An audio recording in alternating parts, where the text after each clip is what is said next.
How's it going, Seal community?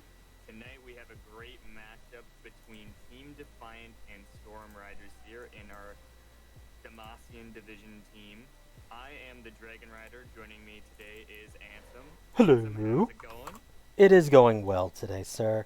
And we're going to go ahead and swap right on over because the draft is already starting. Yeah, so both of these teams, we had a little bit of, there must have been some scheduling issues regarding Stormriders as they had to bring it in. So this is technically their week 2 match, but we're in week 3. So they are currently 2-0 in their division, while Team Defiant being 0-4 in their division. Elo-wise, I would say it's around like high silver, low gold. Yeah, it's going to be definitely it's going to be bloody. Um I feel. I think that Team Defiant, they have had issues getting up off the ground, but maybe today is that day. And you see that the Stormriders have a loss of ban. I'm pretty sure that's due to a substitute coming in. I will confirm it, but uh Demacia sub requests. No, no loss of ban. So that was just a missed ban. Oh, okay. But both these bans coming in, they're looking nice. I like the Pantheon going away. I like Cho'Gath going away. Just because they're pretty beefy in the top lane. Cho'Gath was especially popping off, Yeah. and especially last match, Well, being like a Pantheon top laner. Pantheon is good as a jungler since it provides the same idea of what a Nocturne does. Just it doesn't make it so everybody's vision goes dark. And it can also dive easier earlier because of his shield. But we do have the Ornn starting up in the top lane for Stormriders. Very solid pick. Now we have the Vel'Koz as their second, and they'll be picking up their third. Sona and Caitlyn is a pretty poke-heavy bottom lane, but is very susceptible to ganks for the Sona. Uh, However, if you don't bring a crowd control jungler, it's really not that bad.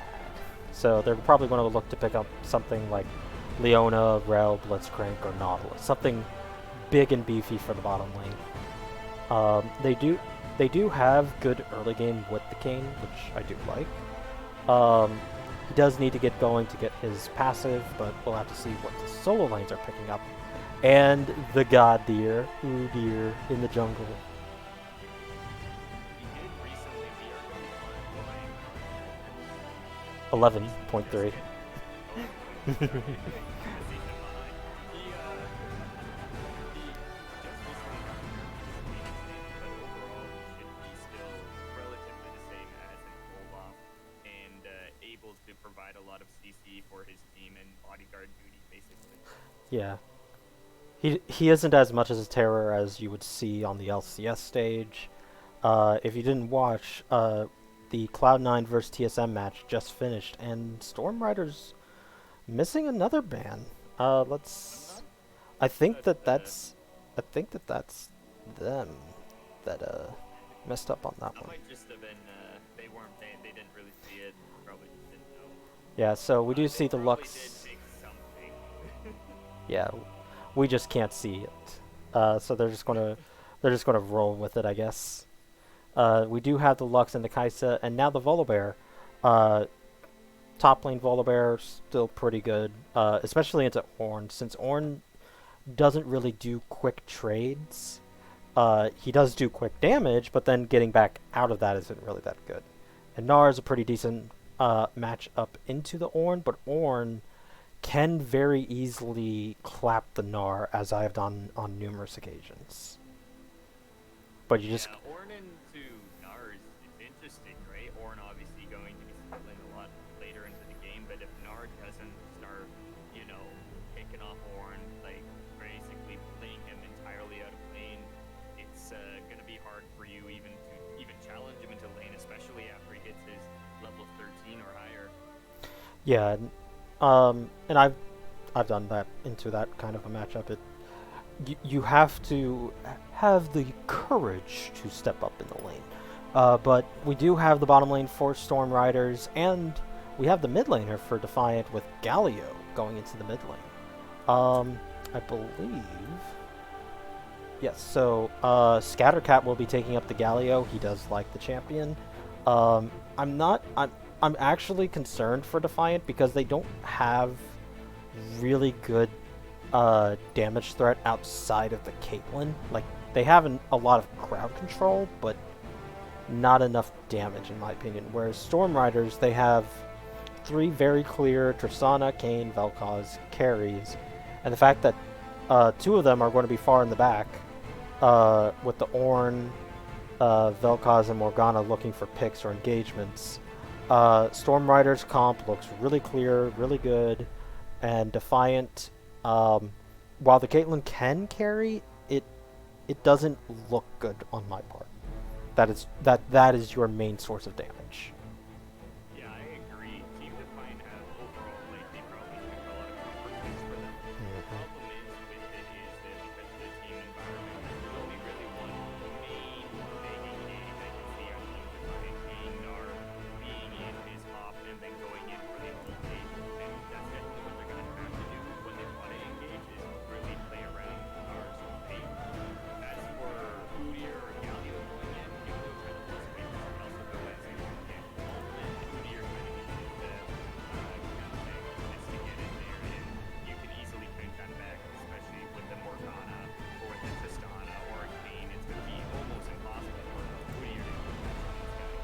So I agree. Stormriders have a really good pick here. They have really great team comp, and the Ornn really applying a lot of sneakiness and then going in red Kayn. But he's also a great fighter as well. So they have to play really safe, really passively in the early stages, but if it's coming to scale, definitely I'm favoring Stormriders. I'm getting a music is louder than us casters, so I'll turn it down just a little bit.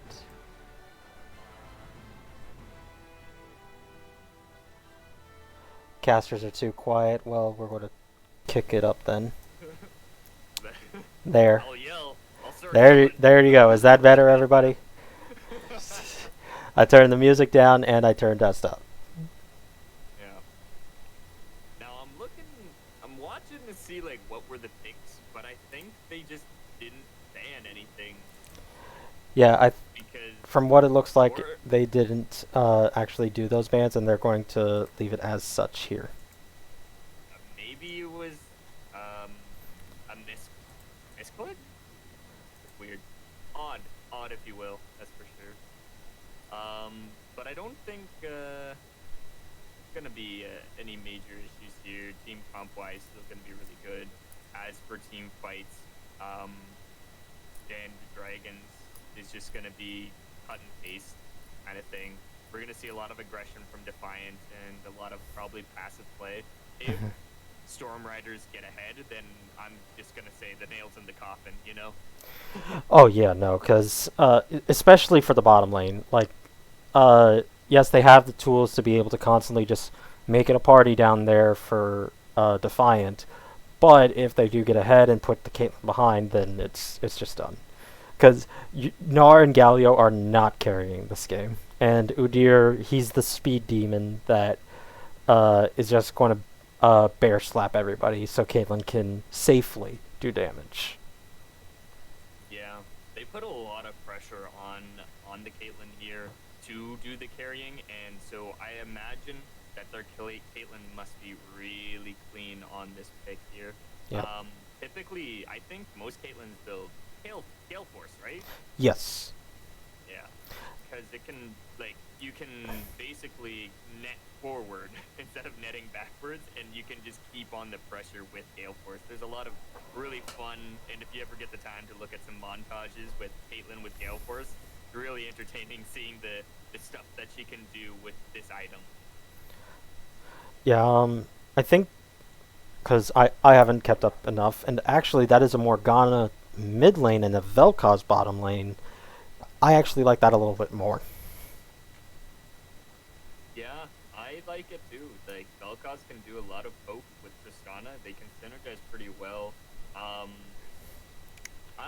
Against Galio, I'm not sure how Morgana really faces. So Morgana can just Black Shield and will eat up the taunt. I'm not sure about the dash that Galio has if it breaks the shield. I know E and Q will together. I'm not sure if just the punch will. Yeah. Galio obviously being a melee, going into pool constantly, so That's Morgana's what actually nice here, but yeah. One of the fun lanes that I used to do with a friend of mine was the artillery lane with either Vel'Koz, Xerath, and Varus. Any combination of those three. As soon as it hits 6, you're just not having any more fun. Like before, it was already rough. Now you just want out of the lane. yeah. I think a good idea for them would actually be like after the tower defenses drop. I think it's like 7 minutes or something like that. To swap the bot and the top laners, because Gnar as a ranged champion can still like clear out waves just fine, but you need to have the Caitlyn and the Sona push in and get as much gold onto the Caitlyn as you can. Tristana and Vel'Koz won't be privy to that information soon enough, so they can deny levels from the Ornn, get levels and experience and gold for the Caitlyn, and Gnar can still do just fine since he has his boomerang, and while he's mini, he can stay under the tower and be just fine. I think that would be a good idea for them to do. I don't think they're going to do it. I just think that it's a good idea that they would do. Yeah, I agree. With the taking away levels from Ornn and setting them back as far as they can for scaling, probably going to be something they need to do.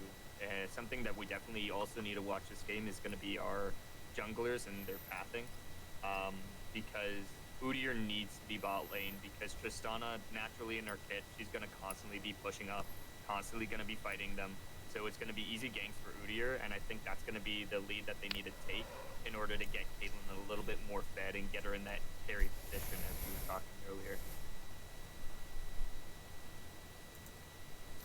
Alright, so now we're going to go ahead and get on in. Who do you think is going to win, Chad? Defiant or Stormriders?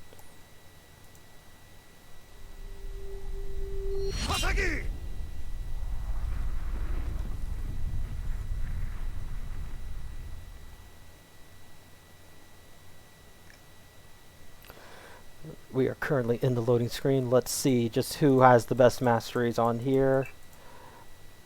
Ooh, that is interesting. No masteries on the Sona, but now we go ahead and just look at the skins because skins are beautiful.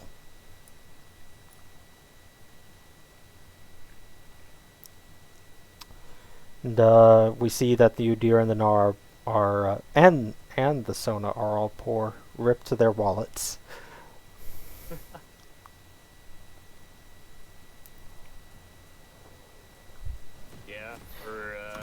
I'm not sure if there's going to be any major shenanigans. I would kind of like to see Udyr running. Alright, so just real quick, let's sync up our times.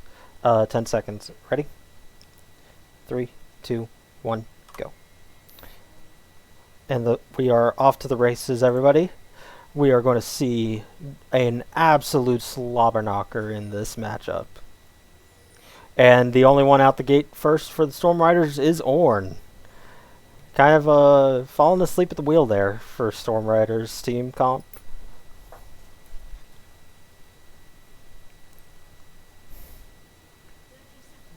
Could I get your time one more time there? I was apparently when I was trying to unpause, it was just in chat and it was just typing P a lot.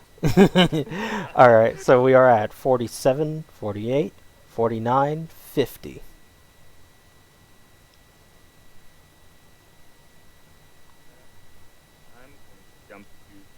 Let me know when. We are all... Okay, so I'm stopping at 101. Are you ready? Yep. Alright, 3, 2, 1, go. Sorry about that, folks. Sorry. Many peas. Many peas. I was like, why isn't doing anything? Why is nothing happening? We do actually see Udyr took the sweeper as his level 1. He didn't actually go and drop the ward, he just went for that as his start. So we're going to have a different kind of a start for him. He may look to invade early onto the blue side. Starting with the Phoenix stance, does a lot of decent damage early for level 1 through 7, I think it was. I don't know. Yeah.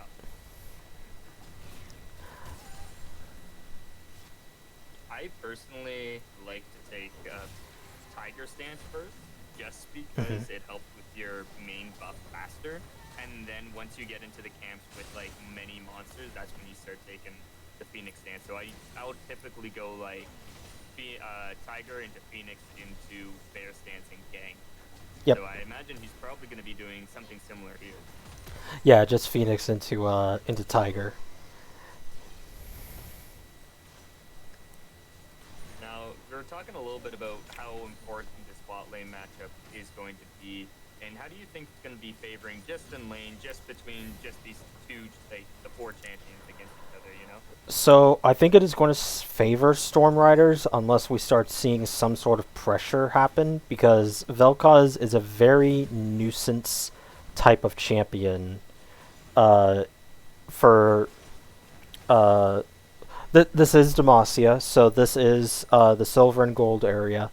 So I'm going to go ahead and say it. It is the lower tiered area. I'm not trying to flame you guys, but that is what it is.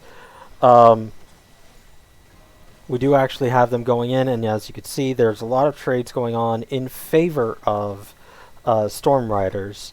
So we do actually see the teleport from the Caitlyn. I didn't notice that at first. So they actually are running triple teleport with the Sona going heal. So she probably has the increased healing rune from the resolve tree. But as you can see, she's taking a lot of damage. She's already gone through all of her pods, and we're not even 4 minutes into the game yet. They just now hit level 3. That tells me that they are not comfortable into this matchup, specifically for Defiant. And Think about the map pressure. speaking of map pressure, both junglers are back onto the bottom side again. Udyr has actually taken both of the crabs. Yeah, that's actually going to be really nice for him. Getting that additional step on the Kane's going to be really helpful. I think I don't know the clear speeds between both of them, but it looked like Udyr opted out for not taking Krugs, and that's how he got both of them. Correct. He went blue, Gromp, chickens, red into the to the top crab, and then he just ran down to the bottom crab. Maximum stomps. So something that I want to point out for bottom laners, for those that are still trying to learn bottom lane, you have mana as a resource, but you also have to understand that you have your health as a resource as well. When Vel'Koz is able to poke the Sona like this, they're not really using their resources appropriately from Defiant. Meanwhile, as that happens, we got a gank from both junglers, one in the bot, one in the mid lane. Yeah, And both of them got a flash off of it. Yeah. The Morgana flash was questionable. I don't think she really necessarily needed to, but it did end up making sure that Galio didn't get a taunt off, making sure that Udyr didn't get a stun off. But with Black Shield, that shouldn't really be that big of an issue. So it's I think it was definitely down. gonna be- Oh, was it down? I think Okay, it was then down that's- because then it is a that's very totally different long then, yeah. cooldown. Yeah, it's like a 20. Oh, and then we got a nice snipe bottom Ooh. lane. Yeah, so Tristana staying up a little bit too far there with Sona and Caitlyn being such long-range poke champions. You have to really be wary and respect the damage. Tristana not really doing this, and getting the first blood over to the Caitlyn's going to be really helpful for them in lane. And also, I want to point out something. So she went for pickaxe boots. The pickaxe is, whatever. I'm not sure what she's actually going first with that. That is questionable. But instead of the boots, go for the dagger, because you need to stack up your passive as fast as you can. And since you didn't go Hail of Blades, lethal tempo takes longer to start up. So you need the attack speed to carry you into that portion. Because your E doesn't automatically proc lethal tempo. The damage from it will. But that's a really good point. Yeah. But yeah, just little things here and there to just help you do a little bit better. Also looking at the Galio, he went for the what is that? Like the component for Night Harvester. So I wonder if he's actually going to go for that. I don't know if it builds into Proto Belt or not. I'm not. That one builds into Proto Belt, yeah. It does? Okay. Yep. So he's gonna go the traditional Galio build. Proto Belt being really useful on him as well, because you can just get in to the entire team and then run at Mach 20 speeds as you taunt everyone. Yep. And Udyr, he is going Chem Tank, which is very standard, but Kayn is going for a Phage. Phage builds into things like Trinity Force, Gore Drinker, I think is one of them. I'm not sure if that's the best idea, but I guess he is going Conqueror, so Gore Drinker is fine. Also, I'm going to be upset about this, but I'm going to have to yell at. Sona went for a tier, and you should never do that as a support that can't effectively poke. Because you, as the tier item is now, you actually have to hit an enemy champion in order for it to proc. And Sona is shorter range than Vel'Koz in terms of poke, so you're not going to be getting it as efficiently.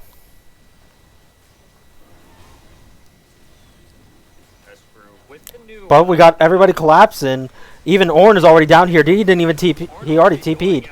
Already clapped the Sona. Gnar's just staying top lane. He doesn't have teleport. So this is just a lost fight for Defiant. And that will be a 4-0 with Tristana picking up 2 of them.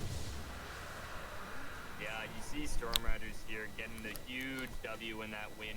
Going in, getting the clean Ornn ulti going off. The TP was really nice coming in on the flank, getting 3 members and a dragon, 4 members I believe actually, and just like changing the whole tide of that entire fight there. Very good map presence and good communication from them. Gnar having to just suffice to go back and just take a tower plating. I didn't see if he had Demolish. But he was only able to get 1 plate. Yeah, it's dragon probably more worth than 1 plate. Well, an Ocean Drake for your first Drake is already super worth. Like, yeah. as a top laner, if I get an Ocean Drake as the first Drake for my team, I am in love with whoever that jungler is, because I love trading. For fights, and when you're a mana champion against a manaless champion, you can't do that effectively. But now he can. He can just do it without even caring. Oh wait, no, Ocean Drake doesn't give mana anymore, but it still gives you the health, which is just as fine. Yeah. Winning that fight there is going to be really, really big for them as well, and it's going to change a lot. We're hitting the 10-minute mark, and honestly, I could say that doing that 1 fight alone might cost them so much pressure in this early game that it might hurt their entire game state as a whole. Yeah, Morgana was able to get a stopwatch, actually, and Tristana, with picking up both of those kills bottom lane in that fight, she was able to get her Noon Quiver completely done and finished. So she's very soon going to be able to pick up probably the... probably looking at Kraken. Kraken Slayer, thank you. Yeah. When she gets Kraken, I think she's gonna be a very aggressive bot laner. I don't think that. Yeah, and she'll need that to get through the 3 like pseudo hyper tanks and Gnar, Udyr, and Galio. Like, they're going to be the front line. They're going to be doing some damage. And also, so something that I've actually noticed with this Vel'Koz, he actually uses his Q and sends it at the maximum range. These are things that you need to just start noticing. Ooh, oh, that was good. That was clean, buddy. Good on you. That's a good support right there. It's the Tristana getting caught out there, almost bursted out entirely. Wait, Caitlyn's flashing in. Doesn't have heal. Sona has to use the heal now. Sona has to heal now. Sona heals now, but it's too little, too late. Now Kayn is already going to kill her, and she's going down. Now Caitlyn's trying to find a way to get the Tristana, but she's going to die too. And that will be down for her, and Tristana picks up that kill. I took your thunder, I apologize. It's okay. It's okay. I'll let you know. I'm used to play-by-play so often. That's Mabi. That's okay, man. It's a team effort, you know? Yeah. And the team effort was pretty good from Stormriders. Woo! I'll let you get this one. Engage coming from Morgana. She gets the ulti up, she gets the stun off, she gets the pool off, but I don't think she has enough damage. We're gonna see if she's gonna engage a little bit harder, but she doesn't have any jungle pressure to really take down Galio here.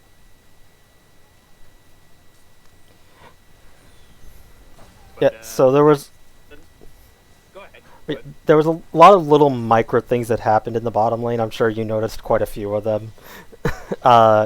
Right before the fight that happened. Would you like to say a thing or two about them? Because they were really good. They were really good. Some of them good, some of them questionable, you know? You see the Caitlyn flashing in immediately to engage onto a kill onto Tristana there. What can I say about that except for Caitlyn has a lot of range. I don't think it's necessarily needed to flash forward onto a kill, especially when they have a Vel'Koz and you don't really know where their jungler is. But that also being said, during the fight, you saw some good plays from Tristana, being clean, keeping the distance, fighting back, getting what you needed to do. Oh, but we gotta fight mid lane. We gotta fight mid lane. Stun going in on Udyr, the Q going out on Morgana, but with the black shield there, it's not gonna be enough. Ornn just missing his charge combo with his Q, not able to knock up the Gnar, and we see 4 members of the Team Defiant in the mid lane, possibly looking to get some turret plates this way. Yeah, I said that they needed to rotate their bottom lane around, but I said to top lane, not to mid lane. Now Tristana's going to get... I don't know if she was able to take another plate bottom lane, but now plates are down, so no more extra gold is going into anybody's pocket other than just raw tower taking. Sona's looking to try to engage, and she kind of goes a little too far. Now she has to die. Tristana looking to try to end her life, but it didn't end up. Yeah, see Galio going in, trying to get that ulti off, going to be knocking up the Tristana. Kayn going with the ultimate as well. They're all very, very low. Ornn looking to fight some more, and Udyr going to be backing off. Sorry, not Ornn. But Ornn is down here. They're going to be looking for this dragon. They're going to definitely take up this next dragon, and you just don't know when the bleeding's going to stop. See, Stormriders have just been keeping on the pressure. Their rotations. Oh, TPN. Here comes the Ornn ultimate going down. Morgana doing a Q binding. Gnar flashing away to stop that. He's going to try and steal the dragon, but Kayn's going to smite it away from him. Well, Gnar's in a sticky situation. He's on the wrong side of the map. Oh, no. He doesn't have flash. He's not getting out of this one. He's not getting out. Oh, wait, but he made... He's gonna try, but he might get a kill. Okay. It's close. That was close. If he had his Q again, I think he would have gotten that. Now, Ansem, they're just bleeding, man. Yeah. They're bleeding out, and what do you think they need to do to stop the bleeding? So, I think that they need to, like... Okay, so the Sona needs to calm her cords down, okay? She's going way too far, thinking, no, I can get her, and then realizing too late, oh, I can't actually get her. That has happened now twice that I've seen. The other time that she died was just kind of happenstance. Yeah, there was a little bit questionable positioning there. You definitely want the Udyr on the front lines when you're walking up like that in order to try and get an engage off. But really smart on Stormriders seeing the Oh, mispositioning and Ornn then taking stopped. full They're advantage looking of for that. this.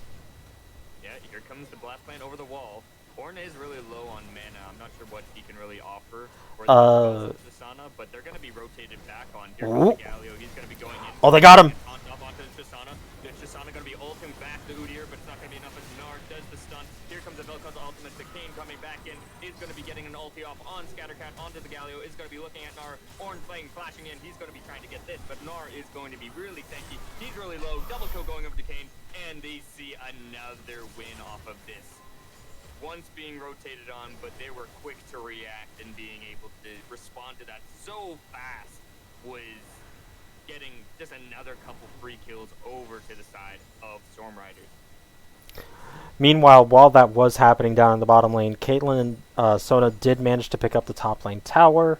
So, progress, but... so, they're doing the things that I told them to do, just like 5 minutes late. like, you're doing the right things, you're just doing it at the wrong time. We see all of the members of Stormriders having all of their mythics as well, so team fighting them is almost impossible. Yeah, So Caitlyn and Sona still don't have theirs either. Oh, that's so bad. The bleeding is almost too much, if you will, because they're trying to do their best, but I don't know if there's anything really to stop this scaling team that comes Kane. Kane is 4-0-4. Like, that is terrifying. I'm pretty sure he's already gotten form, and he's just constantly just there in the team fights, getting those kills, getting in there, getting off, picking off any low members, really flexing his muscles on how he knows Kane. But at the same time, it's every lane, in not really talking about Ornn or top lane here, every lane basically won. Yeah, and, Tristana had the hiccup for the first blood, and they were able to recorrect that at that first dragon fight, which was really good from them. So, as the color, I would like to go ahead and talk about the mythics. So, I'm fine with the Ornn, I'm fine with the Kane, I'm fine with the Tristana, I'm fine with the Vel'Koz. I am not fine with the Luden's Tempest on Morgana. So, it increases your magic pen by I think it's a flat 5, which is almost nothing. The Leandries, however, does percentage, as well as giving you increased ability haste so that you can get more black shields and more bindings off, which is all what you want to do. Plus, you're against 3 tanks, 2 of which are going to are not even speccing into magic resistance yet. Do get a snipe from the Caitlyn, but to continue that point, so you have 2 very effective champions that you could be using the dot from Leandries on, and you're not doing that because you went Luden's Tempest, and that'll proc on any the minion! Oh, the cannon! The cannon! Oh! Oh, Caitlyn stayed a little bit too long. Caitlyn tried to defend the turret, but she stayed a little too long, and the cannon that could. Now Ornn in the bottom lane. Yeah, he's going to be picking up Gnar here, hopefully. He's really low. He's getting there. I'm surprised he actually didn't kill him there, to be honest. Maybe, more minion shots. So, the Q actually didn't connect onto the Ornn. The Ornn just barely missed it, and the Stride Breaker was able to zoom the Gnar out just fast enough. Yeah, but another dragon going over to the side of Stormriders there. They're going to be just eating these up. They're on fill point now. Oh, Gnar TP'd in and is already caught immediately, and he goes down. Going down. The Galio is going to be coming in. Going to be knocking up 2 members. Some Morgana being Zanya's. There's going to be Kane in the back lines onto the Caitlyn.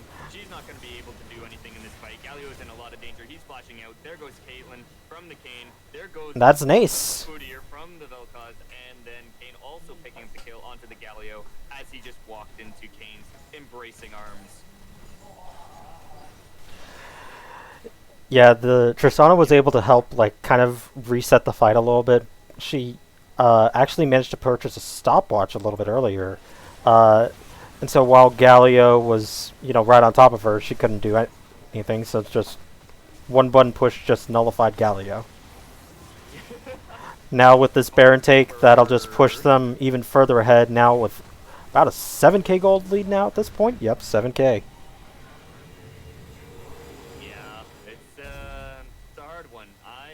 Like I told you guys before this match even started, if they don't win the lanes and they don't win them super hard, it's gonna be really hard for them to even come back into the scaling team comp that is Stormriders here. So it's basically around 10 minutes that dragon fight. It's so hard for you to come back. You have to play super passively and then rotate almost nearly perfectly into their team comp. And almost none of the teams in Seal would be able to do that. Like not even just the fact that this is Demacia division, not as experienced or not as good at the game. A lot of teams wouldn't have been able to have done what they needed to do to make this comp from Defiant win. Yeah, absolutely. It was a lot more clear cut for Stormriders to make it work. The higher elo that you go, like the teams will even punish you even harder for winning a team fight. You'd say at the 10-minute mark, that's like, yeah, we're going next, boys. But let's quickly talk about what we might want to see for next game. Is there anything in particular that you're looking for? The biggest change that I want to see is I want there to be more damage threats from Defiant. Like, this 1 or nothing has not worked. Even for at the highest professional level, has not worked since Uzi, if you guys remember who that guy is, since he was a pro player. So, and even then it didn't work out enough for him to win Worlds. So, having a one-dimensional carry threat, and even with a Caitlyn, like that's a lane bully. That's not a late-game damage threat. Yeah, Nar looking like he's gonna get caught out here. Does get a double man stun, gonna try and get a little bit more, trying to live, but I don't think he's gonna have enough to really escape the embracing arms of Ornn Pain, Yeah, he tried his best, but Ornn got a nice knock-up to stop it, and where did that extra damage come from? I'm pretty sure that was the arcade comment that just came in. Oh, no. Ornn taking a little bit of extra turret aggro because of minions being just that friendly for him. They will take that bottom lane. Caitlyn's left to defend the mid lane alone. Galio's trying to defend against this Morgana, and it's not working out for any of them. Tristana jumping in and does try to go and get Caitlyn. Just Caitlyn does flash away barely. Yeah. No If she were still in range to get her ultimate off, that Caitlyn's dead. Just straight up. Absolutely, yeah. You're getting every turret plate. All the tier 2s are going down, and it's very just cut and dry, kind of like copy pasta, They're going to be just playing the safe game, playing it slow, getting that last dragon, getting that soul, and then the next thing is breaking the base, Yeah, it's looking more and more easy as the game progresses. 10k gold lead. They're working on their third items for most of them. For the side of Stormriders, still trying. Sona still doesn't even have. And again, I want to point out again, Sona, you still have this tier, and it levels up at 360.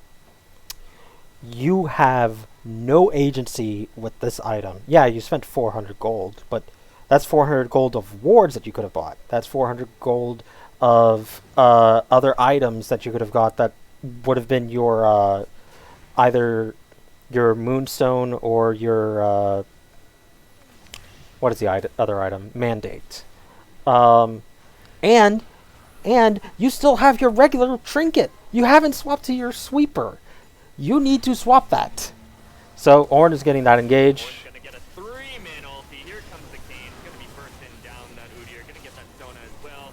Down goes the entire team. One by one, they all fall down. The dominoes are all in an effect there. They're gonna be grabbing up this dragon and possibly breaking open the turret now. Yeah, you can see some people are pinging at them to be like, hey, what are you doing? We can be getting this mid lane tower before they get back up. They almost could not end, to be honest. They might even end, try and end I here. I don't think that they end here because the death timers are 10 seconds. So they just get the tower and inhib and then walk. Um, yeah, so they'll be able to get this. Um, yeah, so Sona needs to swap her trinket. Caitlyn should probably swap her trinket. Not a bad idea. Um, and Like they're gonna be breaking everything that they can try to. At least they're trying to break ooh, everything Deer with the top slap, turret. and he has to run away. Yeah, he walked a little bit too close for comfort, and actually had to Nars little charging almost take in, an and then advantage top lane still having a fight. top side. And down goes the turret. There goes the Kane ultimate. Going down is going to be picking off Scattercat here on Galio. Going to be falling down. Gnar ultimate going out. Ornn and Morgana doing work in the bot lane. They're going to be picking this off. Morgana going to be doing her Zanyas. They're going to try and pick off Caitlyn over in the top side of the map, but I don't think it's going to be enough. And now I think it's going to be a game-breaking, game-ending. Caitlyn, you can't Yeah, there save it. goes Caitlyn. There goes Caitlyn, Gnar. there goes Gnar. And that And that there should be it. goes everyone. They just want to take every objective before ending this game. They've taken all of the inhibitors, they've taken all of the turrets, they're now just going on to the Nexus, and GG going out over to the side of Stormriders. Very well played. Really good job on your team comp and being able to pursue it and play the game with effective roam timings and great TPs led them to this victory. Yeah, so very easy to execute. Please report the Tristana for inting. If this was Players Reborn, shout out to their team in Ionia. Last season, what we would do is we would vote the MVP whoever died the most, and that would go to the Tristana.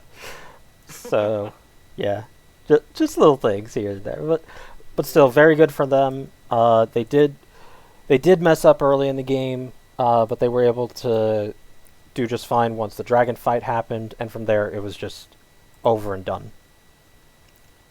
Yeah, that Kane ended 10-0 and 10. It's funny that you were talking about Tristana. I was like, wait, why is he Tristana most death? Then I looked at their whole team and they're just all immortals, and Yeah. Tristana's actually the only person that died that game. All right. I hear that you're still too quiet, so I'm gonna up your volume. Hopefully that fixes it. But we're going to go to a quick break, so don't go anywhere. We will be right back for game 2 of this pretty destructive series.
2.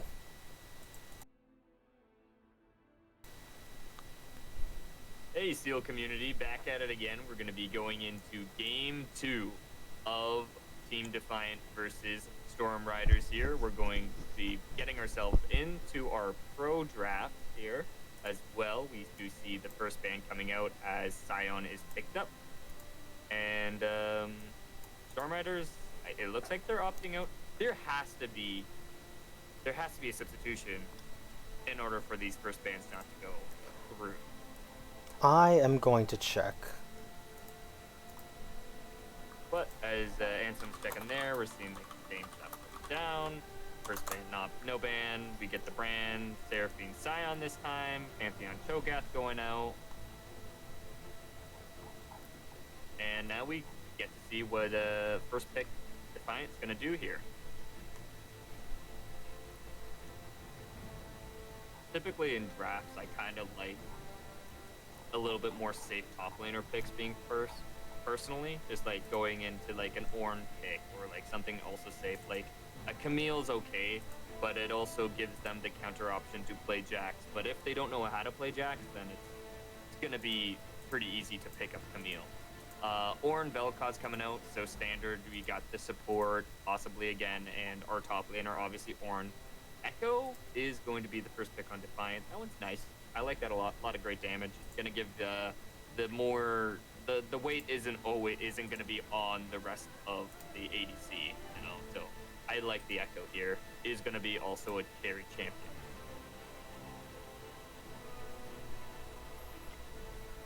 Ezreal coming out. We do have more carry threats with Echo. That's I don't know if that's a mid or a jungle Echo, so we'll have to see where that goes.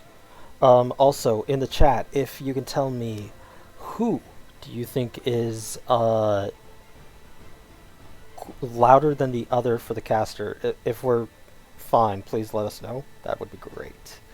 Defiant does pick up a third damage threat with the Fiora, so I like that. Okay. No complaints here. You say Ansem, you said more damage threats. Defiant said, oh yeah? Oh yeah? All damage threats. All damage threats. Color is louder than play-by-play. How is this possible when I have put him to be... Hold up. Get closer to my microphone. I turned myself down. How does this sound? Do you like this? Yeah, because I have color at... Okay, so I'm color. Play-by-play is at 150%. More! We're sending it to the moon! To the moon! To the moon! Alright, he's at 200%. Pretty even now. Okay, well, this is where we're at. It's going to stay here. Yes! Alright, so we do actually have bands coming out for Stormriders for the second rotation of bands. We do have the Galio band. They didn't like that idea that they had for the Magic Shield, probably. No beefy boys, and they don't want no Udyr, because it could be a little bit different. Especially with having actual damage threats now, so it's... Volibear. I don't think that's the correct choice.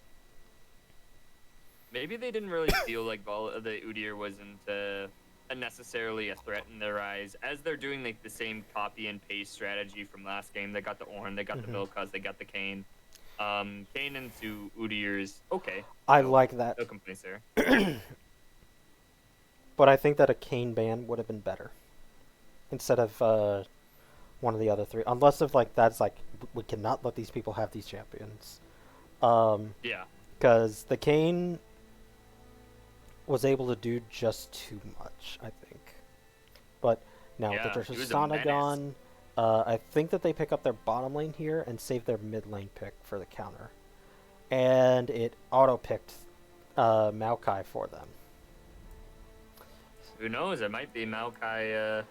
So the Maokai is Xayah. Google has lagged. Oh, okay. So yeah, it is. That's Xayah. That tree is a bird. You see?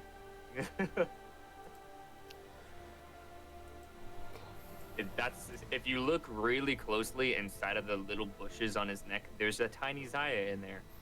It's a feather. Little feather. We do have the bottom lane coming out for Defiant as well, so they will be Ezreal, Alistar. Now, Alistar is like, so there's S tier engagement tanks, there's A tier, and then Alistar I would put at B tier, with a fourth damage threat coming out in the Lucian. And So that is a Jungle Echo, Fiora top lane, and a Lucian mid lane. Might even be Ezreal mid, to be honest. I have no idea.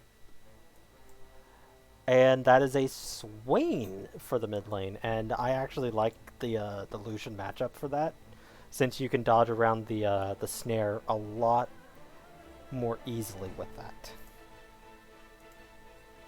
Yeah, this is a Defiant playing an entirely different strategy. They said last game it didn't work. We're gonna go with something completely different. So now, the one thing that's going to be a little bit harder for them, as well as last game, it's going to be easier than last game, but still going to be difficult, is that engagement. You know, you have Echo, you have Alistar, but after that, you need to still wait around for Ezreal, Fiora, and Lucian to come in. Yeah, so with this, you have 3 physical damage threats with the AP and Echo. Your Alistar is your only frontline, which I don't agree with. The reason for that is he is a conditional tank. Unlike, say, Alistar, instead of Alistar like Leona or Nautilus, they have their Ws, which provide extra resistances at any given point, whereas Alistar's is only with his ultimate, and that's for 12 seconds or something like that every 60 plus seconds. So the fact that you will only get that once in a fight, not even counting your Aftershock, because your Aftershock will go with that. Leona and Nautilus will be able to proc theirs very consistently to constantly have those sustaining tools. Alistar won't. So if you don't win that fight in the first few seconds, which with this comp I don't think you will, you're not going to have an actual frontliner that can stay the frontliner. Maybe it's a comfort thing, but that is my opinion. I would, if you were to do something like the Alistar, I think that Leona would probably have been much better. It is just as easy, but you also have the option for a ranged engage with your ultimate. So, yeah, I would just prefer, like, Alistar can do good, but I don't think he does enough for your team as your only frontliner here. Yeah, I agree. And then you look over at the side of Stormriders there, you see some good consistent damage. They're doing this, they have the Zaya, they have the Vel'Koz, and Swain is more of like if the fight prolongs for long periods of time, he really excels in. Yep. So they're going to be pretty beefy. They're going to be really great frontliners. And I feel like Defiant kind of wins in the early stages, but then again, Stormriders scale into the later stages of the game.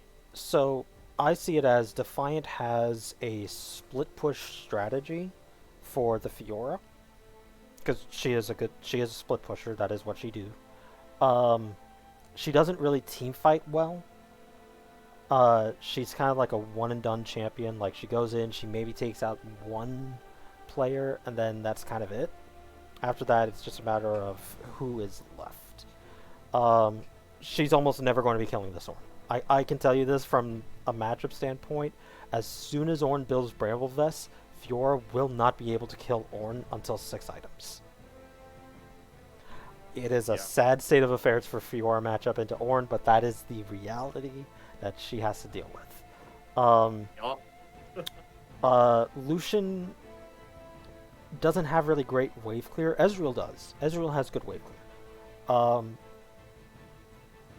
But again, like, they have a lot of long range engage from Stormriders. I don't think Defiant will be able to execute this. I would like to see them execute it as a split push, in a 1-3-1 scenario where it's Fiora and Lucian as side laners, and just wherever the Ornn is, put Lucian there and move Fiora to the other one. Because Fiora will be able to handle the Swain. Fiora will be able to handle the Xayah. Or even the Kayn if he's over there. She will not be able to do anything to this Ornn. Lucian can deal with the Ornn because he has range.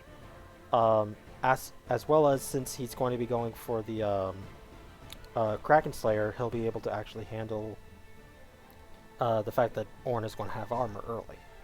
So put Lucian wherever the Ornn is, Fiora go wherever the other champion is in the side lanes. And then Ezreal, Echo can wave clear for days just with their Qs alone. And they never actually have to engage. So it'll be on them to try to pull apart Stormriders. And it'll be on Stormriders to just force dragons, force barons, very quick, very early, and get going. Yeah, definitely going to be watching out for the jungle, for sure. Yeah. Like, if it goes the same as the way it did last game, then Stormriders are going to take this. Yeah. The one thing I don't really... Defiant has constantly... We saw this last game. They like to play team comps that are like, win lane, win game, you know? And but when you face off against a team like Stormriders, who are very, from what we saw definitely last game, very team oriented, and every time, like, we even saw like the great rotation, Ornn saving his TP for the dragon fight. When you face off against a team that's so team oriented, it is so hard to challenge this lane domination team comps when the other team isn't having any point of it and is just constantly trying to get those objectives and playing these slow, drawn-out games.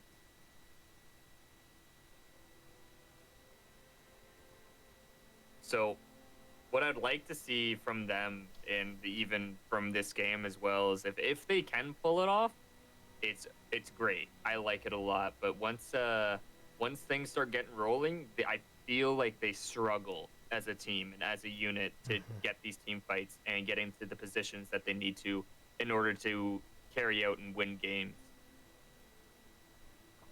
Over the last couple seasons in Seal, I found that it's definitely in every team that I've faced as well has been team oriented, and it's entirely different from your solo queue experience.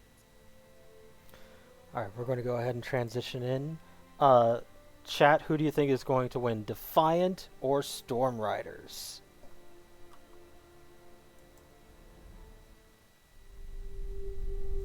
Masagi!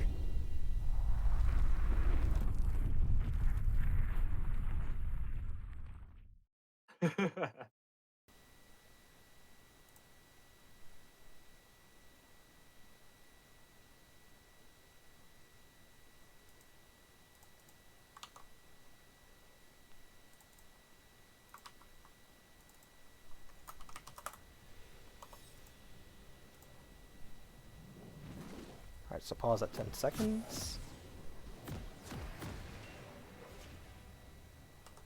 Okay, ready? Set. Alright, 3, 2, 1, go.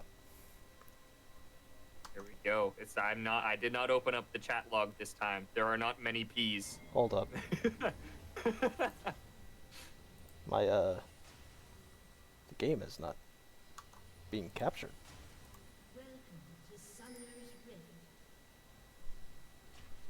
Uh-oh. That's not good. One moment, folks. We're going to go to a quick intermission while I have this issue resolved. Okay, I'm going to be pausing.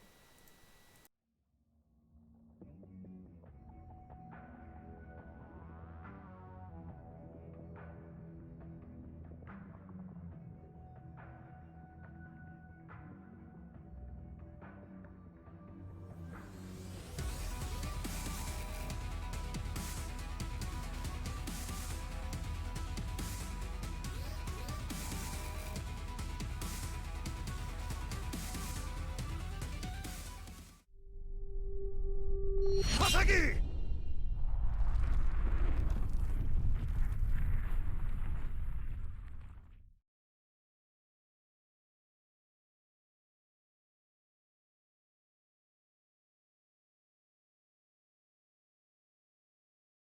Okay. All right. Ready? In 3, 2, 1, go. Sorry about that, folks. Streamlabs did not want to take in the view of what was going on for this game, but now we are here in game 2. It wasn't ready. It wasn't ready for it. It wasn't ready for it. It needs some milk. Oh lord, he needs some milk.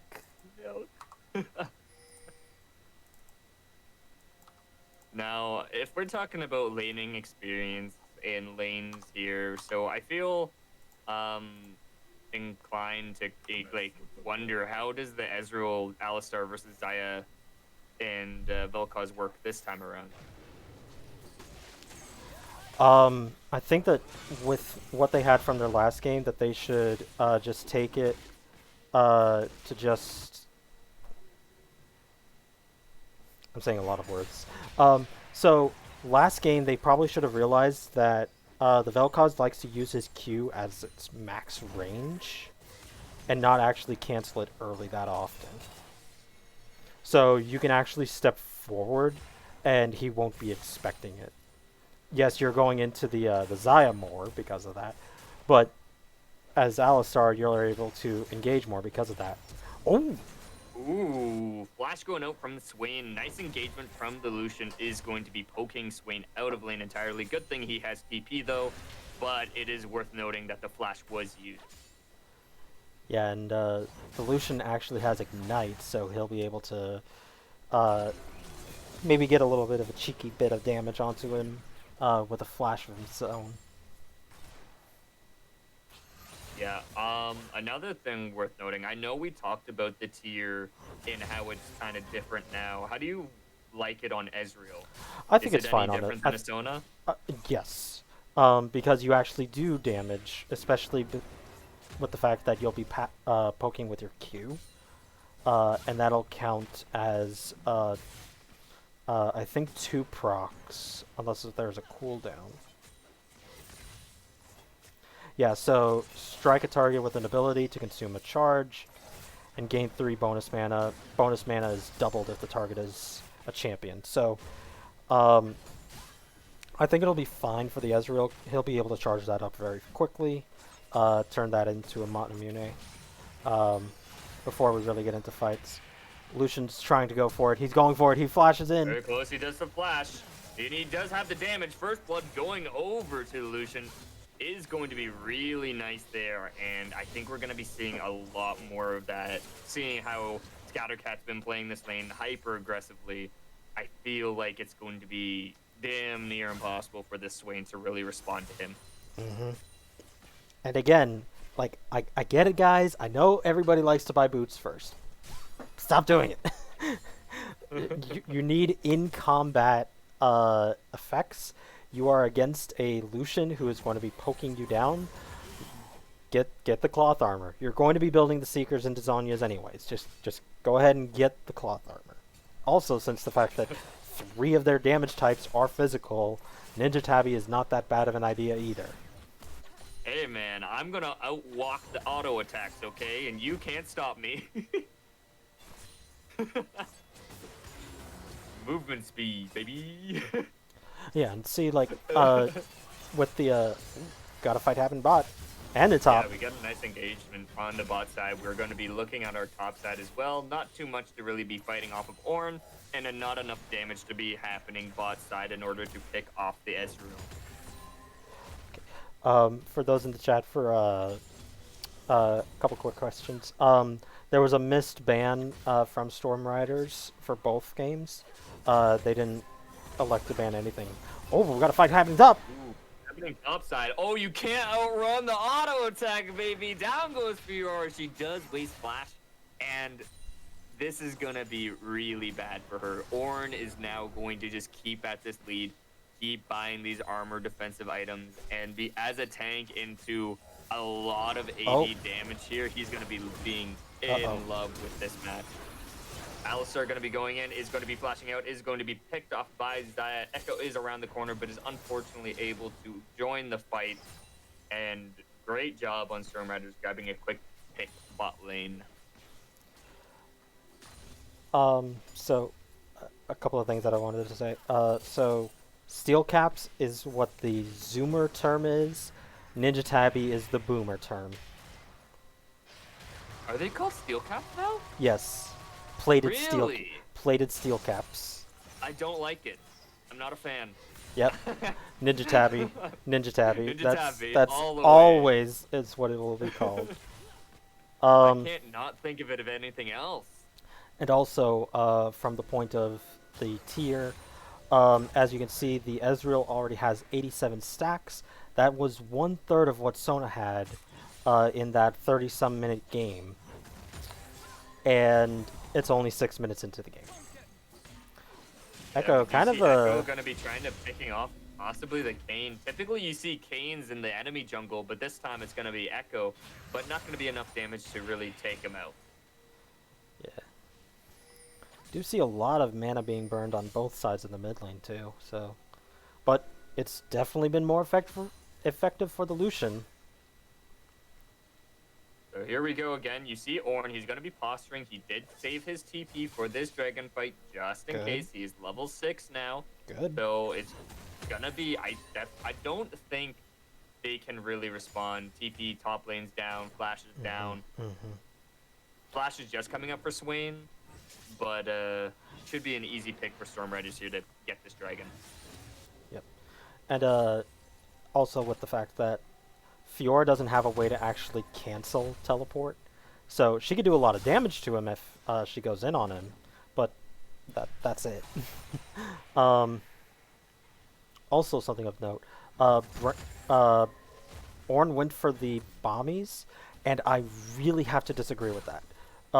Specifically in this matchup. So you want the Bramble Best first, because the Bammies will push the lane. You don't want to push the lane, you just want to be able to make sure that Fiora can't trade on you in the lane. Because see right nice, there. Damage off there, yeah. Yeah, I see it. I can see it now. Like it is not cost efficient. There's a term for you kids. Yes, I am a technical boomer in this league. Yet I am still not an actual boomer. That is reserved for Bronze 5 age.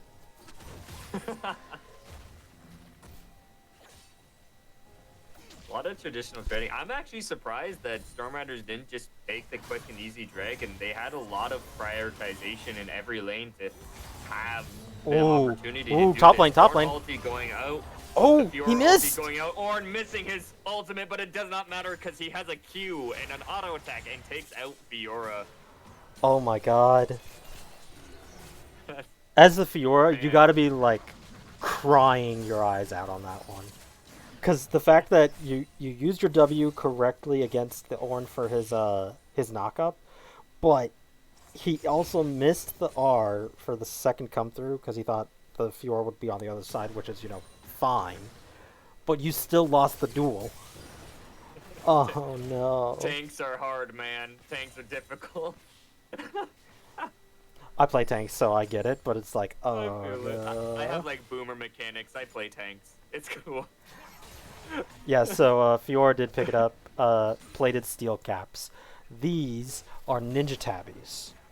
For those of you who don't know who I am the Ninja Tabby guy.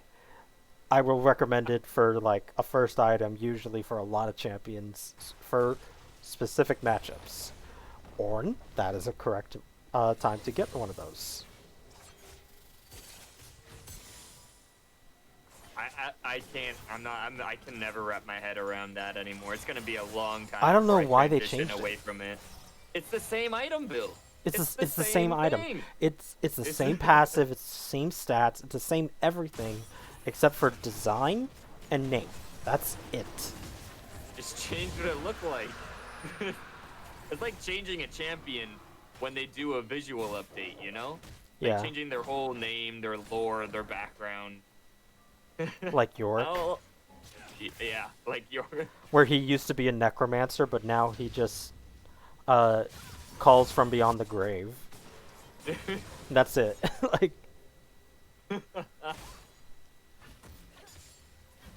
Now, And I'm not top saying lane, you're seeing. Oh, sorry. Oh, Go sorry. ahead. Sorry, we got a fight happening in the top lane. Yeah, we do see the gank coming in. The Kane's gonna be trying to get something, but He's nothing just out of like, that one. he's just like, nah, I'm good. I'm good. I'm good. Clean. Sorry, what were you saying? You're saying something about I'm waiting because there's more things happening top lane. Yeah. As well as fight in mid the lane. Right in the top lane as well. Nothing gonna be happening top side. Kane is on the top side of the map, so it's really dangerous for Fiora to engage the way that she is right now and to push the way that she is right now, because this is gonna happen, you know? And down goes Fiora. Lucian also getting a kill onto the Swain in the mid lane earlier, before all of that occurred. Yep. You gotta be careful. When you know the enemy junglers on your side of the map, you can't be pushing so aggressively. At least you need to know that you have a way out. Yep, and Fiora doesn't have that many ways out, besides pressing her Q. Yeah, not only that, she didn't even have flash, I don't think, during that. No, she had to use it earlier, even before the ultimate went off. Yeah. But, another thing that I want to point out, God bless the Ornn, he did actually take Bramble Vest a little later than I would have wanted, but he got there in the end. He's reading your mind right now. He's just Also, you're going to see the 20-minute first completed item for Ornn. No, I do not count Boots as a completed item, but we do have the first completed items for the Echo and the Lucian, Nashers and Kraken, respectively. Not Kraken. Nashers is a little new for me for the Echo. Haven't seen it on him in a while. Yeah, I haven't really seen Nashers built in a while. Could be like just nice up front and good early game damage, but it's hard to argue to say that it's more efficient to build that than to build a mythic first, you know? Yeah, like, now him, I would say Luden's Tempest would be a decent item for first item, since you're not going to be really using that too much on lane minions, but more on enemy champions. And it also helps speed up your clear, since it's like a 10-15 second CD, so it can clear the nice color. Oh. Got most of that off. Oh. Yeah, but they almost have 80% of that went onto the Swain there, and Kane's gonna be coming in to save his friend in the mid lane. Lucian's gonna be flashing away, but I don't think it's gonna be enough to really save his life. Swain ulti going down. Swain's helping, but Kane got the kill, got the shutdown, and that's going to be really nice with them. And while we speak, Ezreal just, Fiora? Fiora? Hello? Fiora. Fiora. Fiora. Okay, there she goes. There she goes. She moved. She moved. Okay. She moves. No. Didn't see her moving You for a know moment what? there. That's a little... Good job. Uh-oh. Thank you. Thank you, She Alpha, is, because that's just a she's bro dead. move. Even though you're going to kill her right now, it's still a bro move not to kill someone AFK like that. Yeah, you kind of wait for a moment to be like, you good there, man? You poke it a little bit, like with your stick, to see if it's awake. Yeah, but for Ornn it was the caster minion, so it's like, hey, you there? Okay, you're there. Okay, I won't feel that bad about killing you. Okay. Now Echo's coming up here, and now, so again, as I said earlier, it just becomes this unbearable matchup for the Fiora at this point. She is going for the Gore Drinker, but that does nothing for you in this kind of a matchup right now. But this will. That's a lot of magic damage. Echo's gonna be coming in. A lot of damage coming out. You might have the damage to kill him, but Ornn's gonna flash away. Kane's gonna be looking at the Lucian here, gonna be protecting the mid lane, as Lucian's just gonna constantly be chipping down. And it's gonna turn into a game where I think that fight in the bot lane. That is gonna be doing her nice attack with her ulti. Alistar's everywhere. Stop waiting until you're at 200 HP to ult. I'm gonna say that now. Stop waiting until you're almost dead to ult. It does nothing. If you're taking a lot of damage and you're not going to be able to walk away from it, just press your R.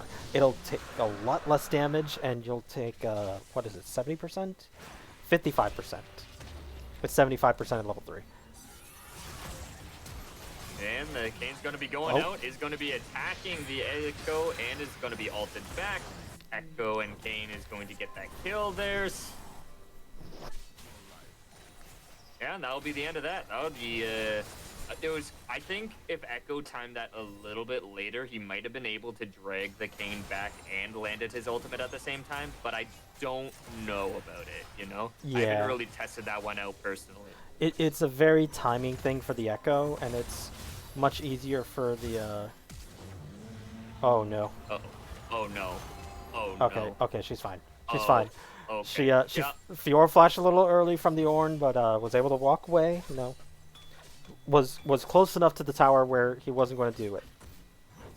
But now she's probably going to die. Oh, no. It's like you stopped me from building my no. items. Prepare to die. You stopped me from building my items. Now I'm gonna starve. At 5-0, Ornn is how much gold up? About 1.5k up on the Fiora. She does finish her Gore Drinker, but like I said before, as Fiora, you are not going to do anything in this matchup until you get to 6 items, especially since you fell behind. Like, eventually you'll be able to do it with like a Black Cleaver, you know, Hydra, a lot of stuff to keep you going, as well as a lot of Shred. You don't have that yet. That's going to be a while. Yeah. Oh, but we got to fight it. Ornn's Rift Herald. taking out all of the call in there, but is going to be getting the knock up onto the Echo, taking him out. Then there goes Kane onto the Lucian, going to be taking him out, and they're going to be picking up, as per usual, business casual, and getting another kill here. Ezreal did fire the ultimate, but it kind of it did do damage. Oh, Ezreal Now they're jumping going on forward. engage, going onto his eye. That was really dangerous, honestly. He might have died for doing something that reckless. But Yeah, but is rewarded because they were playing really passively, and Zaya almost being chunked out of lane. yeah, they weren't ready for it. It's like, if I'm not ready for it, how can the enemy be ready for it? Yep. I do love Hex Flash champions, but Alistar, I don't feel uses it effectively enough. Like, at least not in this matchup, because the Vel'Koz can be far enough away. The Zaya has her ultimate to escape. Do see the Rift Herald that dropped down in mid lane. They did pick up the mid lane tower. Yeah. Oh, Ornn's going. Ornn's going to get that ultimate off. He's going to be trying to bait the Echo back, but Echo is not going to be ulted back. If he even used his ulti, I don't think he was going to be able to live from that. Good night, Echo, and business as usual. Oh, man. Here comes Kane. Oh, this is... Oh, And he's Echo. running down that He's Ezreal. running him. Ooh, This is Shadow man, that's a Kane. lot of damage. Shadow Kane. We got to see both forms, and this form is just a menace as well. You know, there's a lot of squishies on their team, and Kane's just like, yeah, I'll do this any day of the week. You know? Oh, Shadow no. Kane. Oh, Shadow God. Kane Oh, is so disgusting. Oh. Like, ow, so my feelings. So Shadow Kane is really strong when ahead. Like, it feels so oppressive. When it's even or behind, it doesn't really feel like it does anything. So like, I think he decided at this. Oh well, he actually went for Dark Harvest in this game, so you can actually tell what plan they're going for in which game. Does he go for Conqueror or Dark Harvest? Oh, the ultimate's already on him. My eyes. Echo they didn't hurt. ult. Echo didn't He even did ult. ulti again. Oh god. That one was actually egregious. The first one was like, okay, he thought he probably died. But that one was actually egregious where he just chose not to ult. Save an ulti for next game. The next game is next week, bud. Man, Lucian must be looking at his team and being like, everything's on fire. I mean, yes, he has double the Swain CS, but Ornn hasn't died. Actually, no, it's just the Swain that's died. Oh my god. Please, Yeah, please don't let this be totally another right. game where only one person dies on Stormriders. Nice pull from the Swain. The Swain, Yeah. they are on the pink ward there. They, if the Echo can find a way to get out there fast enough. He's died. Oh, Now, oh, Swain died. Swain getting chipped out. There goes the dragon. Ornn is going to be taking up the damage of the call. And they heard your calls and they said, no, let it be 3 deaths this game. Possibly more. Possibly more. Please don't let it be just Swain that has died. Like, if it's just one person that dies on Stormriders for both games, I think that's more demoralizing than just straight up losing the game. I think it's kind of funny. Every time they just have one person that dies, you know, well, everyone else is immortal beings. You for, know, it's like a coupon code. You can only have 4 immortals. It's like, have 4 immortals, get 1 death.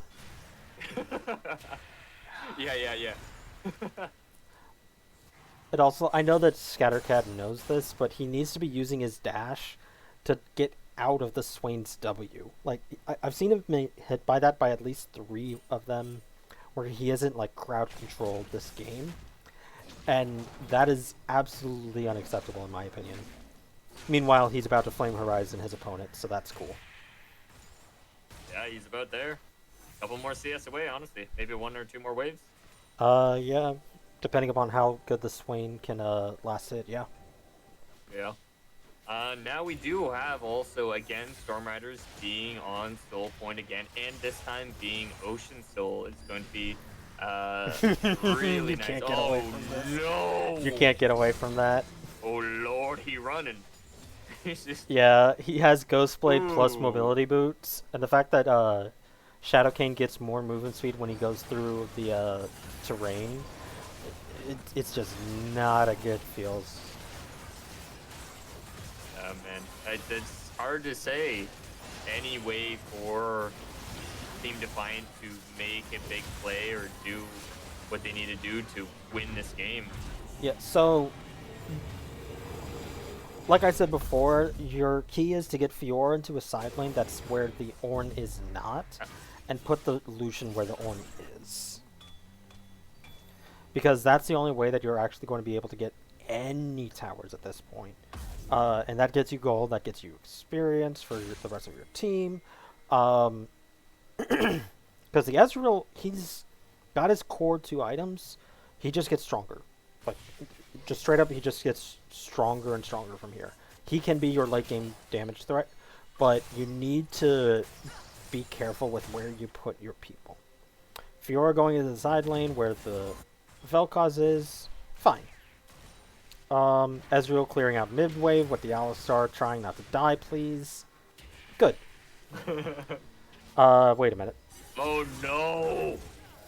Oh no! Okay, good. You're fine. They're fine. Oh no! Oh no! They're not fine. Everything's Okay, not okay. Alistar, why is your ultimate up? Oh, Do you know where your R button is? I'm sorry, I'm going to be flaming a little bit. You actually could have gotten out of that if you had just pressed your R as soon as the root landed. I'm a little upset because it's like, you picked this champion for a specific reason. If it's because of comfort, okay, fine. If it's because your team wants you to, okay, fine. But you need to know where your R button is, and that is the crucial thing that you missed. Oh man, that feels bad. And Nice with the calling. Shadowcane Nice running calling. in on you, Culling is going down. Gonna be chunking out Xayah for a lot here. Oh, but then we got Ornn's bottom gonna lane. be Oh no. picking off the Fiora. Is going to take that one down. And business as usual. And Kane just casually backing on a ward. Yeah. What's this doing here? Okay, now I can back. Ooh. Okay, so Ornn just hit level 15, so we upgraded the Xayah's item first. I would assume that the next one should be the oh no, he actually also upgraded the Kane as well. So he's gotten 2 of the upgrades. Kane first, and then Xayah. Yep. Yeah, so next would probably be the Swain, you know, just get him his thing. It'd It'd be funny if he did Curious. Vel'Koz just because Swain died the most. Yeah, it's like so little known fact with how Ornn is now with the mythics. There's currently a bug where if he's trying to upgrade a champion, and as he's upgrading them, they die, it will consume one of his upgrades. Really? And they won't actually get the upgrade item. Huh. I didn't know that. And now we got the final Ocean Soul for this. Ocean Soul. 2-man knockup. Vel'Koz going down. Swain ulti going out. And then Echo is going to be falling. There goes Lucian. There goes Ezreal. There goes Alistar. It's all tumbling down here, folks. Fiora's in the top lane, but that's to be expected. Unfortunately, I don't know if she should have been split pushing in like a soul dragon, you know? So, she really doesn't do anything in team fights, all honestly. That's why you don't see her picked much anymore. Like, yeah, she can split push, but that's it. You gotta now they're okay. right? Now this is where everybody's like, okay, do we go back? Do we push it? I think that they try and push it. They caught the Xayah. Oh, but Echo blew up again. He did an ult again. How can you let this happen? Oh no. Fiora's still pushing technically. Yeah, she's gonna. But I think that this is game. Ezreal, stop hitting the Ornn and hit the goddamn minions, please. Oh, no. Okay. I mean, Fiora tried. She was split pushing, but She was split pushing. Okay, so there, I think that the best idea would have been for the Ezreal to, instead of stop hitting the Ornn, is to hit the minions. Because if they don't have the minions, they have the backdoor damage reduction. So that way they can continue to just take the towers. They would have had to have backed. Fiora would have already gotten the inhibitor. Some choices could have been better, but congratulations to Stormriders for once again having 4 deathless people and and 4 mortals, baby. one MVP, as we would have done on Players Reborn. Let's go ahead and see that damage. We're going to go to the graphs, and we'll see Lucian did do a lot. Ooh. But that Shadow Cane is pretty scary. 502 from Alistar. Yeah. Not much he could really have done that game, though. Well, he wasn't really looking and getting engages. Yeah. So, honestly, Stormriders, like I said, during draft stages, they win by scaling. And from Team Defiant, they played a bunch of team comps that were win lane, win game kind of scenarios. So, there was Lucian, which did really well, and he did win his lane. Mm-hmm. But when you have 2 other lanes that are completely on fire, what do you do? Yep. Right? So. Congrats to Scatter for getting the Flame Horizon, but that's all you get. But yes, so that is congratulations to them. Let's see if we can get anybody from Stormriders that would like to do a post-game interview.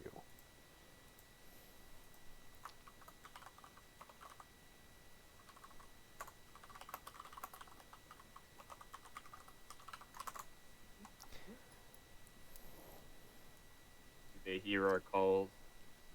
I have sent out the call.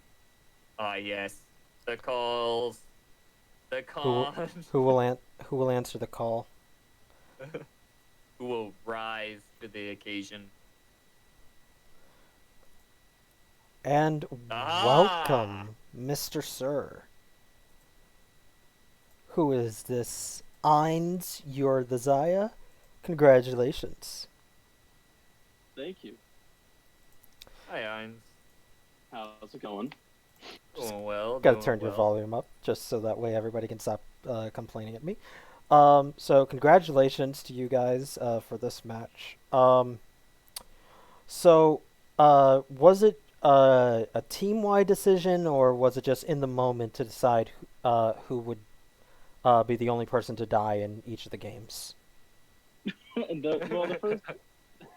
We'll just go with the first game. If you watch my play on Tristana, there Caitlyn actually, I don't know if she timed it perfectly, but I thought I could be more aggressive than I was, and she took about a quarter of my health in 2 auto attacks. I think she had pleater footwork and her passive up at the same time. And if you watch my health bar, it goes from about a quarter to nothing in 2 autos. So Fleet doesn't do extra damage, but I think she had her passive already procced, and then she heavy netted you, so she got 2 of her passives.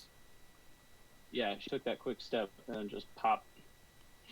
So yeah, that died first game, and I refused to die a third time, so I used that stopwatch. I don't know if you saw that by the track. I did see that. I called that out. I took that stopwatch specifically because we decided as a team I would go forward with Tristana, try to bring everyone on, because they seemed every fight to want to try to kill me, and so I guess it was a team-wide decision. I'm just gonna sacrifice myself that first game, because every time I showed, their team would just dive me, and I was like, well, I'm tired of this. I'm gonna get a stopwatch, and they dove me. And if you watch, our Vel'Koz is about 3 steps away. He just does his damage and walks away. Yeah, it definitely looked like you guys came in with a game plan, came in with a team comp, because both team comps were relatively similar. Was it specifically for Team Defiant, or is this just a team comp that you just like to use in general? We kind of like the team comp. It centers around. It gives me as the ADC a lot of ability to play, but the problem that we see is that I get dunked on every single game. So we like to play a team comp where I'm not the only one. I'm not the reckless of the team, So we have our jungler who can do damage. Our top laner, don't know how he does it. He always takes a tank and he always does damage. And so that's how we like to play it. And we like to play a lot of CC because if you watch me, I like to run around a lot. So my teammates have to cover my stupidity. So yeah, Ornn's really interesting to talk about. I think Ansem had something to say about that. Yeah, so Ornn is the best tank in the game, just by far. And the fact that Riot seems to like the idea that tanks should have better base stats than most carries top lane just makes it a lot easier. Yeah, and luckily we have a team where everyone on our team, except for me, obviously, as ADC, is willing to and has the capability and champion pool to play some type of tank. I mean, if you saw our other games, we play Galio, we play Ornn, we play Set, we play, we have so many tanks right now, and it's a meta, like you said. We have a CC tank build, and that's probably what we roll around because we've kind of figured out watching other people play. A lot of people like to play pick teams, and we're like, we'll play more team focused. We mesh well when we're in team fights. Yeah, and I think that really showed these last 2 games. When you see us team fighting, if you were in our voice chat, you would hear me sitting there screaming at everyone, start the fight. Like when you see the last drag fight we had there, as in the first game, Tristana, I went around back. I said I just started screaming at him, jump in the fight, I'm going behind him, and you'll watch the whole team just doesn't even question it. They go in. Yeah, so your team, the communications. I was actually just about to ask you about that because you guys synergize so well. Have you guys played in the past previously, or is this like a new team that just has a couple good shot callers? Yeah, so what happened was we played Clash a couple, when it first started coming out, we played once, and we didn't play, and one of the guys asked me to join this, and 2 of them are brothers. One of them's the father of the brother, and the other one's a friend of the father. And the 2 brothers, I mean, they kind of have arguing back and forth sometimes, But once a team fight comes out, I'm usually the shot caller when it comes to team fights. So I just start raising my voice, and everyone kind of shut up, and then they start calling out, this guy's low, that guy's low, and I'm like, focus this guy, stop being idiots, focus this guy.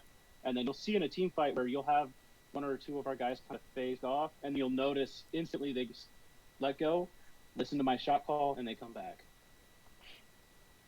Yeah. So yeah, you definitely saw it on the match. Especially, I really picked on it really fast when in game 1, they call for Dragon. That first Dragon where you guys just cleaned up 4 kills easily. Was that your call, or was that just kind of a heat of the moment? That was Well, if you look where we're placing awards, I had a ward. I think that was right when I put a ward in there, and I saw him, and I was like, "Hey guys, I think they're going for dragon." And you'll notice, kind of started poking, and then the second he goes, I do damage. I'm like, "Oh, we have the damage for it," and I'm like, "We have a team, we have the TP." So if you'll notice, I put the ward over the dragon pit. I say, "Come into the fight. Either go in the pit or go in this tri-bush. We're going for a fight." Instantly, you'll see that. You'll see me turn. You'll see the TP, and then we just go in. And I mean, it's one of those things. We know how well we team fight together, and we kind of built that trust and clash of if you hear me make the call, if you hear the ADC make the call, go in. Or if you hear one person will always step up. If I'm not involved in the fight, someone else will always step up, and you just shut up. That's the whole thing. Is once a fight starts, you shut up and you listen. I mean, it's cool. It's really cool to say it, but I mean, that's just how that's how we play. That's great. I like And that. so, with this being like kind of mid-season, is there like a team, or are you just kind of going team by team basis, like taking it slow, taking each win as it goes?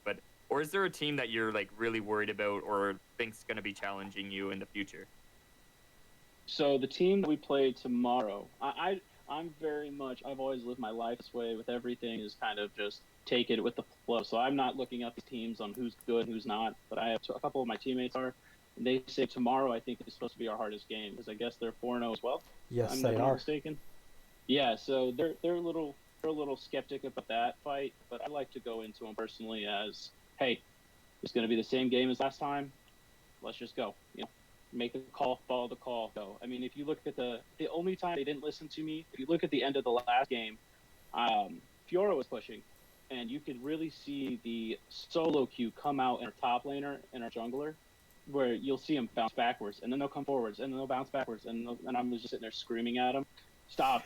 Don't go stop Forest. She doesn't have damage. She went tanky. She went bruisery. She doesn't have damage to end the game. Yep. Stay here. Stay focused." And they're like, "Oh, they're all coming up in 2 seconds." I'm like, "Guys, I don't make bad damage calls. Keep going in." So, yeah, that's. And I mean, it worked. It worked really well. Yeah. So, I think that's the biggest thing. Is a lot. I don't know in this elo if a lot of the teams we're facing have that person that's willing to step up and not really care about the fact they take from their team for making a call. So, like, if a call goes bad, luckily it really didn't go bad in these 2 games. But the first 2 games we played, I made a couple bad calls that we almost lost the games on. But my team also doesn't sit there and, spend the rest of the game bad-mouthing me. They go, "You're an idiot." And then we just move on. And they'll still listen to me to the next fight, because they trust me. Yeah. So That's awesome. And you guys coming out 4-0 now in the whole standings as well. Well, As now you they're said, you're going to be 6-0. facing off. Oh, they're 6-0 now. Oh, we are? Oh, no, not yet. They still got to face tomorrow, Ansem. Yep. Yeah, But, we had a miss a game last week.